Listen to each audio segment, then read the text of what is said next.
Balita mula sa lungsod ng Bacolod, dinisarmahan ang intelligence officer ng National Bureau of Investigation o NBI Bacolod matapos umanong nanutok ng kanyang baril sa dalawang waiter sa labas ng isang restaurant bar.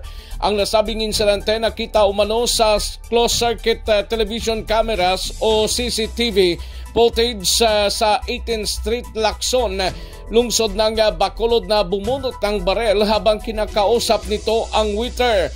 Ayon kay NBI Bacolod Chief Renwa Valdovino, nag-file ng leave ang subject na si Intelligence Officer Jana Marie Navales habang nagpapatuloy ang investigasyon ng Regional Internal Affairs Division o RIAD. Dagdag pa ni Valdovino, ang findings ng Regional IAD ang isusumite sa Central Office ng NBI IAD na magdesisyon sa nasabing kaso sa reklamo ng waiter na si John Carlo Hison. Las 11 ng gabi, si Navales at ang mga kasama nito ang nagiinuman sa resto bar nang naiwan nito ang kanyang jacket at cellphone.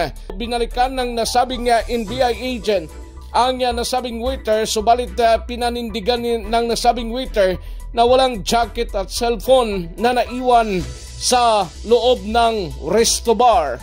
Mula sa Aksyon Radyo Bacolod, ito si Rex Cantong, tuloy-tuloy sa pagbabalita, tuloy-tuloy sa serbisyo, sama-sama tayo Pilipino.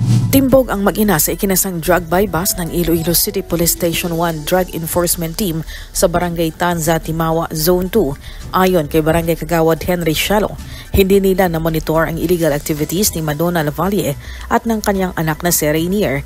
Si Madonna ay dating tukhang surrenderer at nang makatapos ng drug rehabilitation, kinuha ito ng barangay na tanod hanggang sa naging tanod commander.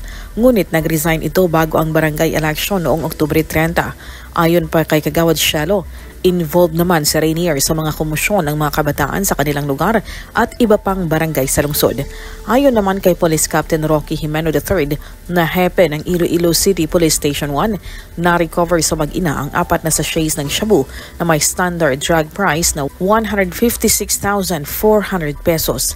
Itinanggi ni Madonna na nagbibenta siya ng illegal na droga. Mula sa Aksyon Radyo Iloilo, ito sa ni Grace Bravo. Tuloy-tuloy sa pagbabalita, tuloy-tuloy sa serbisyo, sama-sama tayo Pilipino.